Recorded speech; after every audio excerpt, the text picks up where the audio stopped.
Welcome to the FIU Honors Podcast, Panthers Unleashed. I am your host, Emily Garcia, and we will dive into the stories, passions, and adventures of the FIU Honors community. Let's get into today's episode. Hi everyone, welcome back to Panthers Unleashed. Today I am with my greatest friend, Diana Wong. Hello everybody. Today we're going to talk about what it means to be a senior in FIU Honors and handle a bunch of different things on your plate, like being part of student organization, keeping up your GPA, applying to grad school if that's on your plan. And Diana and I actually work together in a student organization, so that is why I asked her to join me to talk about this topic on this podcast today. So I guess we should start off with like ourselves. Okay. So as you guys know, my name is Emily. I am planning to go to grad school after I graduate in the spring. Hopefully law school is on the path. That's kind of how we connected because, you know, the struggles of our journey. And I'm the president of Places. I work here at FIU as well. We do a bunch of different things within Places, so it's kind of like we have a million different titles under one organization in one. And then Diana, you can go ahead. Yeah, so again, my name is Diana. A little bit about myself. I'm graduating now this semester, hopefully, God willing. I just finished applying to several law schools in September, October. I started applying to some law schools. I still have maybe 2 schools left I may apply to. But this semester has been a roller coaster dealing with, my honors credits, which I still have not finished, and it's due next week, or this week, I don't know. But that graduation requirements, just applying for everything, and then also the different organizations that I'm in, Places being one of them that I'm with Emily. So it's just a lot of things at once, so it's kind of gets a little bit overwhelming. So I guess that's kind of what we're going to talk about now, and I guess how we're navigating these times. Yeah. It definitely gives a different perspective to everything because she is graduating in December and then I still have another semester left. So she's on the fast track and I'm taking more of a slower track, I guess you can say, more traditional route. Graduating with the full academic year. So you mentioned honors credits, so we might as well talk about that first. Yes. So for me, the honors credits are a little bit more lenient because I have time to complete them until next semester. But for people graduating in December, you guys have to finish it about 3 weeks before you graduate?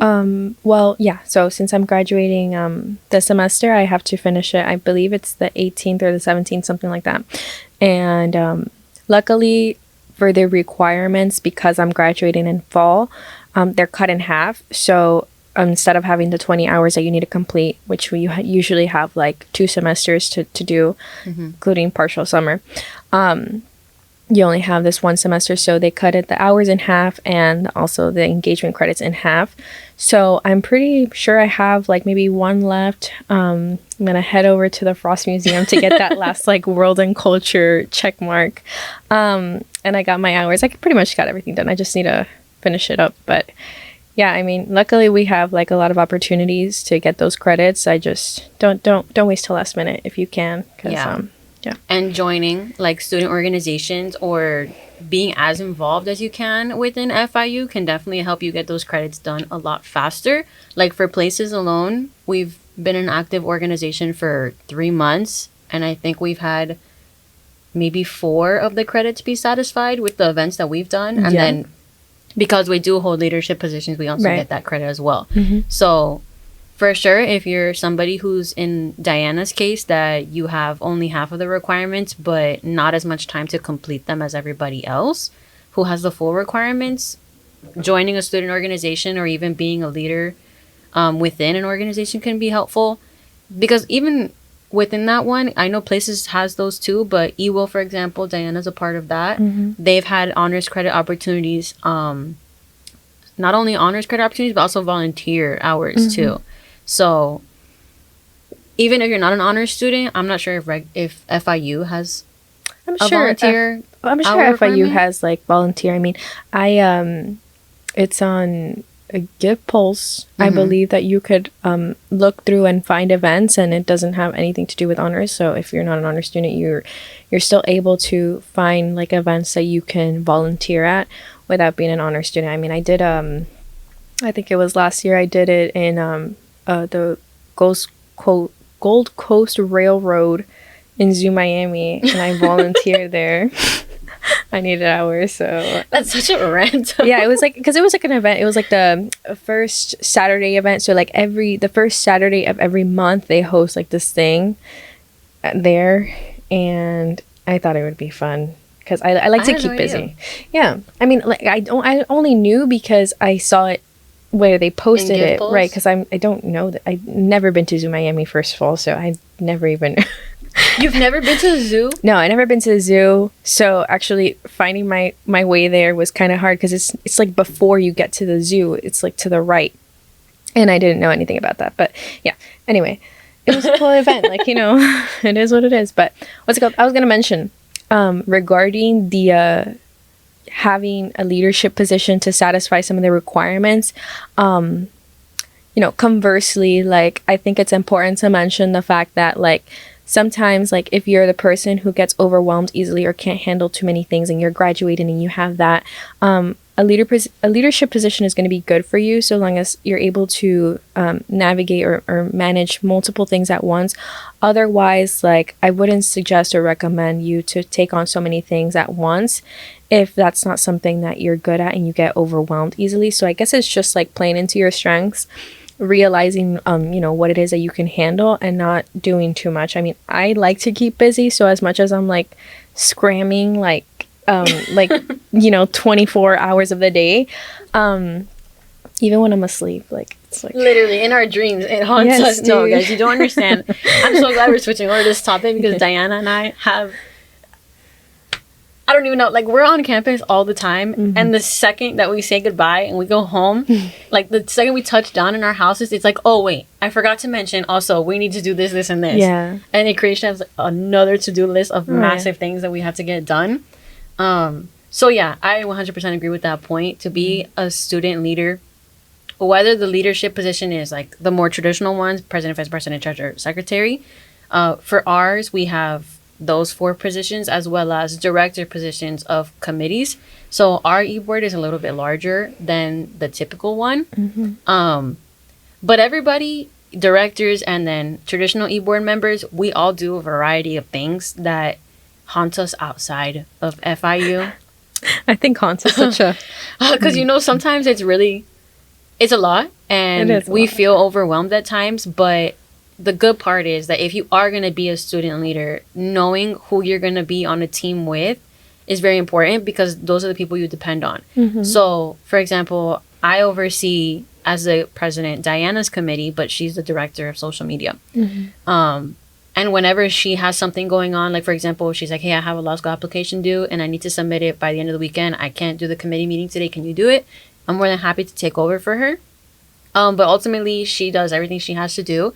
And then all of the other people do it as well. But knowing what you can handle and what you cannot kind of sets the tone for how you're going to take advantage of you being a student leader. So, like you said, if you're somebody who doesn't manage who doesn't necessarily do well managing a bunch of things at the same time, doesn't work well under pressure or under stress even, maybe a more laid back role as just a member, but being a very involved member would be equally as beneficial. Because even our members, those who don't have leadership positions, they're still involved. They still get their honor credits. They still get their hours of community service.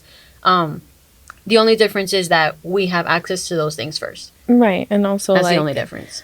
You know, the difference between, like, obviously, like, being in that leadership like role versus just a regular like member is that, like, you know, at least for our club places, like, our committee members, you know, they're assigned a task, and, you know, once they complete that task, it's like done. Like, they don't, you know, they move on and they don't think about it again. Versus, like, when you're in that like leadership position, you're like constantly like tracking now. Everything ties together. You know, like everything, like, you know, you just never really, like, you're never done. You're never done. And that's kind of what we're thinking, especially since our club is so new that there's so much to, like, implement or create or fix. And it's like, that's the thing. Like I remember one night it was like 12:30 or something, and I literally was in my deep slumber, and I woke up and I texted Emily and I was like, hey, by the way, I have this idea that we can maybe do this. And it's like, I don't know, it's just constantly, but again, it comes with like my personality. I guess I like doing those things. So it's not like a task. It's not like mentally like toll, like it's not a mental draining, toll. To be doing those things. So I guess it just depends, like if that's like fits with you as a person. But if you're able to do it, go for it, like. Mm-hmm. And then tying all of that into being an FIU student, as in just handling your classes and like your assignments, right. Projects, midterms, finals, all of that jazz. Again, that's where the whole team management aspect comes into it. For example, I'm political science and you're psychology, right? Yeah. So the way that our midterms and our finals go down is very different. Mm-hmm. Psychology, do you guys have more like exam or papers? More paper based, right? Okay. Yeah, that's what I was going to say. So for political science, at least, and then for psychology in Diana's perspective, and political science in mine, our finals and our midterms are more like sit down, write a paper. You have the whole week to complete it. While other majors in like our team could be that they have to cram for an exam. That's multiple choice. They need to know all the content, so on and so forth. Mm-hmm. So that's where like. Again, if you're I know the most, like, draining majors is probably STEM ones. Oh, yeah. The biology, chemistry. Kudos to STEM majors. Yeah. You guys have a lot on your plate. So, I mean, if you can handle all that, that's very impressive. And I hope that, medical school people acknowledge that. But your grades probably are harder to maintain than ours. And that's just the truth. But because my brother's a chemistry major, and he lives in his room for like 6 hours of the day, and here I am just free falling, doing whatever I can. Yeah. But yeah, and then honor students have it an even more a higher expectation because we have a GPA we have to keep. Yes, we do. Yeah. I mean, I really thoroughly enjoyed all my honors classes that I took. Me too. And I joined honors college going into my junior year. So I haven't even been, I think it's been like a year that I've been an honors student. Did you transfer? No, but you just they offered it to college? me. They actually I didn't even have to apply. Like they sent me an email. They're like, "Hey, you're eligible to be in part of the honors college," and I was like, "Okay, slay." Which, by the way, I didn't know, and because at first I was hesitant to join honors college because I thought there was like an extra fee tuition that I had to pay. I don't. And I feel like, for some people who may think that that's the case, it is not the case. Or maybe that's just a me thing. You never know. But you don't have to pay extra. It's just the extra requirements that you have to do. But I mean, when I mean this so sincerely, like there are so many opportunities that I've gotten from being in honors college that I know I would have not gotten if I didn't join honors college. So like, I'm so glad I took that, like, leap of faith that, and I did it because I mean, down to like some professors that I made some really good connections with professors. I mean, 2 of them which wrote my letters of recommendation, and I mean, those are strong letters of recommendation. So I think that really means a lot to me, and I wouldn't have had that otherwise, or maybe I would have, but it just, I don't know, it was different. That's a good point because for me, I'm in the same situation as in I just joined the honors college last year. But I transferred. So I went to Miami-Dade Honors first. And then that program's only 2 years. And so then I came here. And I will say I had a great experience at Miami-Dade. But also a great experience at FIU. And since we got into... you and I got into the more important, quote-unquote, years of your college life. As a junior and a senior, since I got into that here at FIU... the connections with the professors that I've made here are more substantial than I probably did at Miami-Dade when I was a freshman and a sophomore because I wasn't thinking about it that seriously. Right. And then Dana has a great point. Being an honors student doesn't necessarily mean that your professors are going to automatically form a relationship with you, but it is easier to accomplish because our classes are so close-knit and don't have... like, we're not just a face in a crowd. Right. I mean, it's like a community in a community. So it's like, yeah, we're all, FIU students, but then you go one step further and now we're like honors students, and we have that network, and we have like access to classes that regular FIU students don't have. And so that's what makes that connection much more special.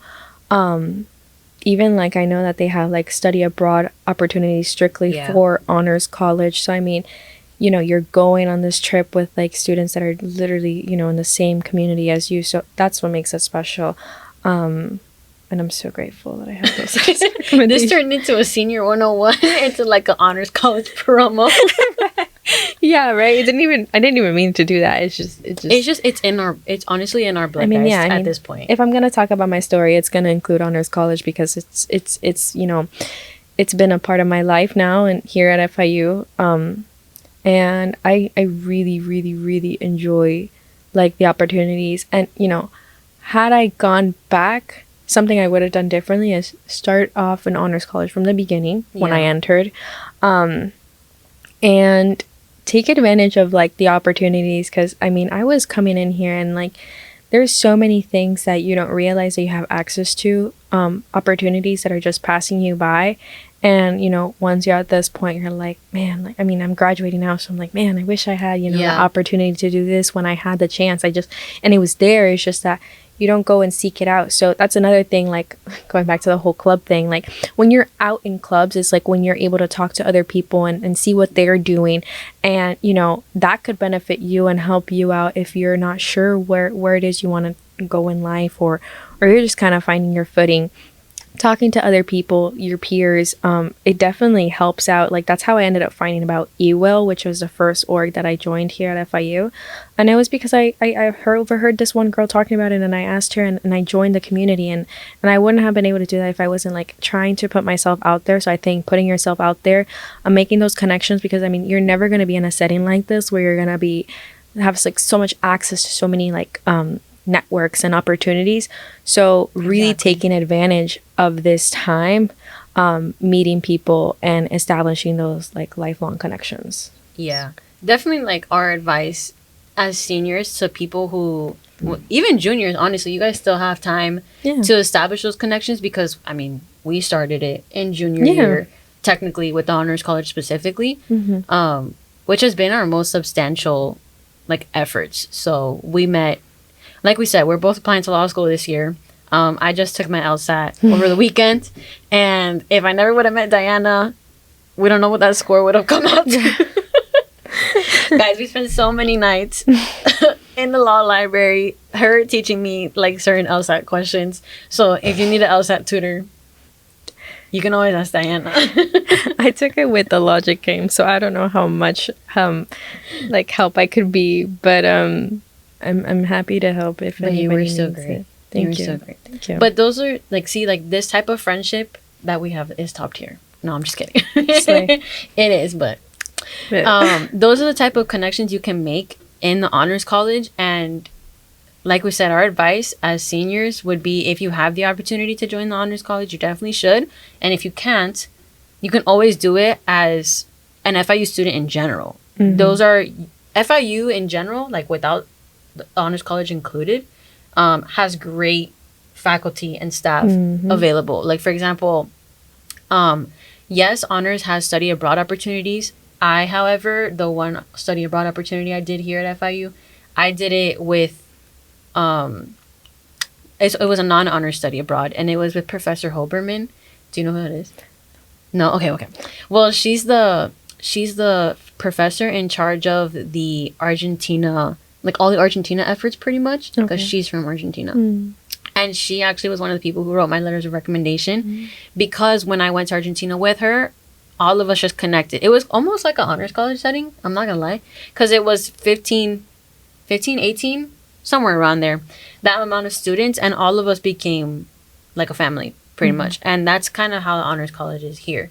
So if you're a freshman or you're a sophomore, definitely take advantage of those opportunities where you can form a community within the community, because FIU itself is such a huge community. Like our alumni network is insane. It's true. We just had a meeting with the dean the other day, and he was telling us like, oh yeah, I know this person, this person, this person. We were like, it was a double. Also, like, Miami's just, like, tiny. So, I mean, Yeah. it's, like, huge, but it's not huge. It's, like, everybody knows somebody who knows somebody who knows somebody else. So, Yeah. it's, like... And our location is definitely a benefit because everybody ends up coming here. And everybody who usually is raised here doesn't end up leaving. Yes. I mean, that might be changing, but you never know. Like, for example, my dad's generation, we were just talking about this the other day. They're, like, the first generation of people born and raised in Miami that didn't leave. That's why every time I go somewhere with him, it's like, oh, yeah, I went to high school with him. Yeah. And it's a constant, I know somebody. Yeah, no, for sure. I had a different experience because my parents were not raised here. So, like, I'm the first one, which is why it also, like, became, like, harder. So when I was talking about earlier about how, like, oh, I thought maybe for honors college I would have to pay more, like, it's like one of those things that, like, you know, and I'm speaking to, like, you know, the majority of you guys who are, you know, first gen. I'm not first gen technically, but why? Because one of your parents has an AA. My mom has a master's. My mom has an AA, and technically for some applications I don't qualify as first gen. And so, you know, but still, nonetheless, you know, yes, my parents, because, you know, they persevered and they pursued higher education and they made it, but it was, like, way later in life that they managed to get those things. So they never went to, you know, elementary, middle, high school, college here. So, or college, whatever. But you know what I mean? It was not this setting. Like, my mom did some classes in MDC at night, still taking care of both of us. So it was a very different experience. So it's not a thing of, like, my dad can, you know, he has a broken English and he doesn't know people like that to be like, oh yeah, this guy from high school, I could call him up and, you know, maybe he can, you know, set you up and for this job. And it's like, it's not like that. So that's why you yourself, if you're in my, like, same position, you have to go out and, like, kind of build that network for yourself, because now is really the time to do it, because at the end of the day, like, in a lot of places it really does come down to, like, who you know, and it matters. And, you know, leaving a good reputation out there, and, like, you know, so when people, like, say your name, they're like, oh yeah, Diana, like, yeah, she's great, you know, hopefully, in my humble, honest opinion. I hope.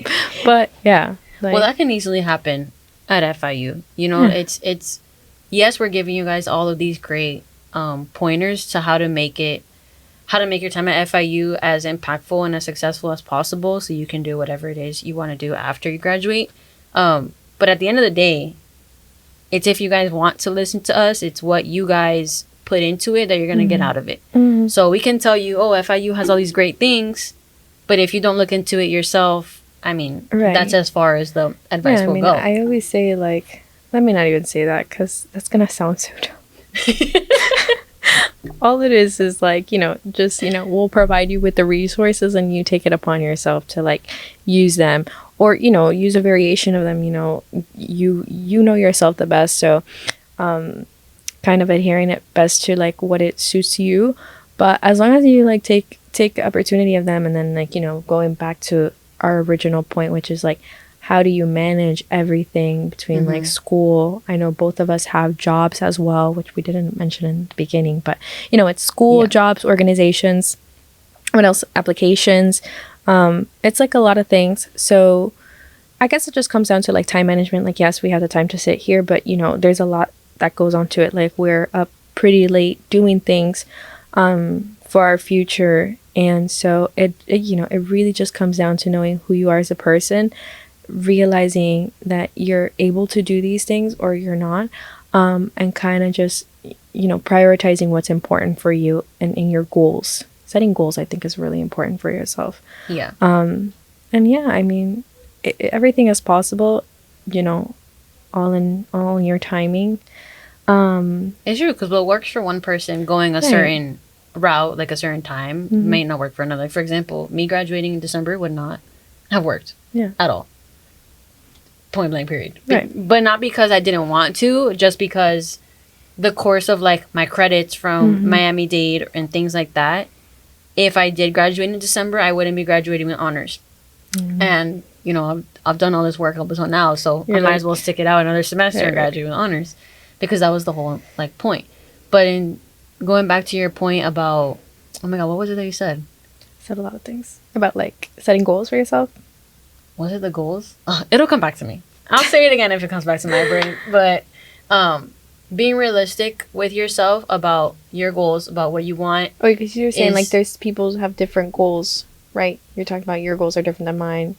Yeah, but I can't remember what specific phrase I was gonna say. Okay. It was like super good, and if I remember it, I'll say it. But it's not coming to me again right now. Yeah. But yeah, with what Diana was saying, be realistic about what you want and how you're gonna get. Like, okay, I think I know where I was going with this. Okay. Working backwards is what I was trying to say. It really helped me per se, especially with like law school applications and stuff, because for law school it's like a specific timing for everything. So it's recommended to apply between this month, and then if you apply after this month and that month, it's like your chances are less. Whatever. That's law school.